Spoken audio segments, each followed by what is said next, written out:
இல்ல எப்பவுமேங்க ஒரு விஷயம் கிளியரா இருக்கணும்.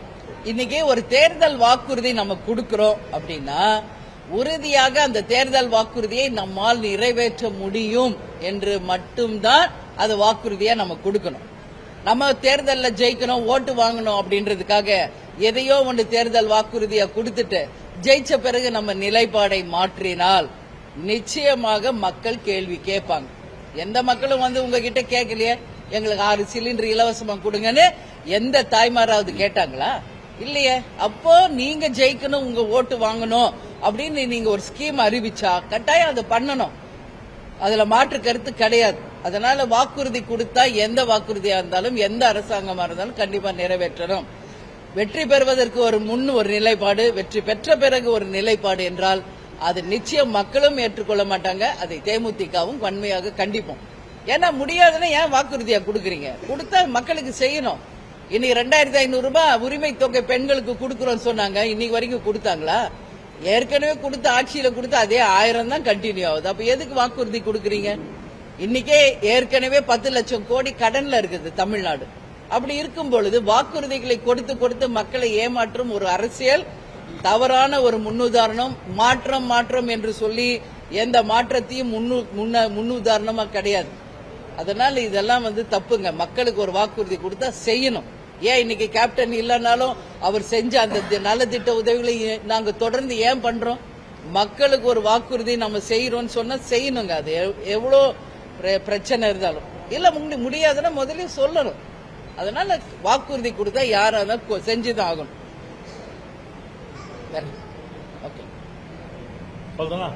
ஓகே, நன்றி. இன்னைக்கு கேப்டன் பிறந்த நாள் வந்திருக்கீங்க. நீங்க எல்லாரும் சாப்பிட்டு போகணும். அதுக்கு முன்னாடி ஒரு விஷயம், இன்னைக்கு இன்னைக்கு மானிய கோரிக்கை புகைப்பட கலைஞர்கள் பத்தி தான். இன்னைக்கு மானிய கோரிக்கையில இன்றைக்கு சட்டசபையில இன்னைக்கு நான் போயிருந்தேன்னா உறுதியாக புகைப்பட கலைஞர்கள் மற்றும் கேமராமேன்களுக்காக நான் குரல் கொடுத்திருப்பேன்.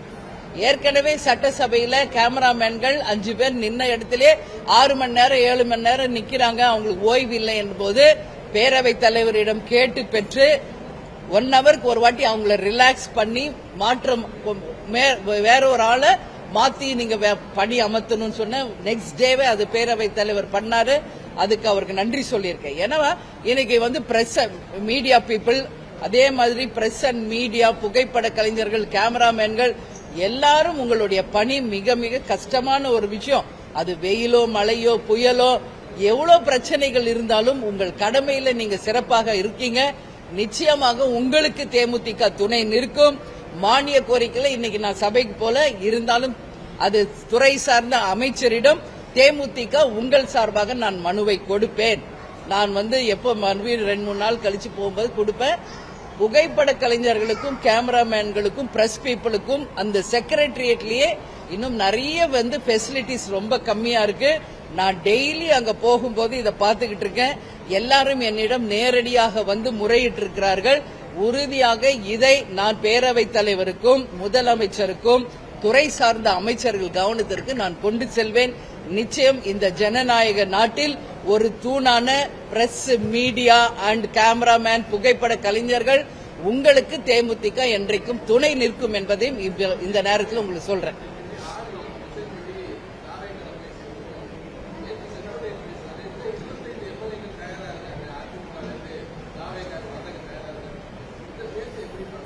யாரும் இருக்கும் இடத்தில் இருந்து கொண்டால் எல்லாம் சௌக்கியமே, கருடன் சொன்னது. அதனால இன்னைக்கு நம் நிலையை மாற்றிக்கொண்டு ஒரு கட்சியா மாறி போனவர்கள் வரலாறு இந்த தமிழ்நாடு ஏற்கனவே பார்த்துக்கிட்டு இருக்கு. அதனால அது மாறுபவர்களுக்கு எந்த வரலாறும் இல்லை, அடையாளமும் இல்லை. அதுக்கு தேமுதிகவே ஒரு உதாரணமாவும் உங்களுக்கு சொல்றேன். கேப்டன் எதிர்கட்சி தலைவராக ஜெயிச்ச போது 29 பேர் கேப்டனோட சேர்ந்து ஜெயிச்சாங்க. அதுல பாதி பேர் போனாங்க. இன்னைக்கு அடையாளம் இல்லாமல் இருக்காங்க. ஒரே ஒரு அடையாளம் எங்க நல்ல தம்பி பார்த்தசாரதி. இது போன்ற இன்றைக்கும் எங்களுடன் இருக்கின்ற 10க்கும் மேற்பட்ட எம்எல்ஏக்கள் இன்றைக்கும் தேசிய முற்போக்கு திராவிட கழகத்தில் மிக முக்கியமான இடத்துல அசைக்க முடியாத சக்திகளாக கௌரவத்தோட பெருமை கூட கௌரவமாக வாழ்ந்துகிட்டு இருக்காங்க. அதனால எல்லாம் யாரா இருக்கட்டும், ஒரு கட்சியின் அடையாளத்தோட வெற்றி பெற்றால் அந்த கட்சி தான் அவங்களுக்கான வரலாறு. நீங்க மாறி மாறி போனீங்கன்னா அந்த வரலாறு ஒரு நிமிஷம், ஒன் டே சீன் தான், ஒரே ஒரு நாள் சீன். அதுக்கப்புறம் அது என்ன நடக்கும் என்பது தெரியும்.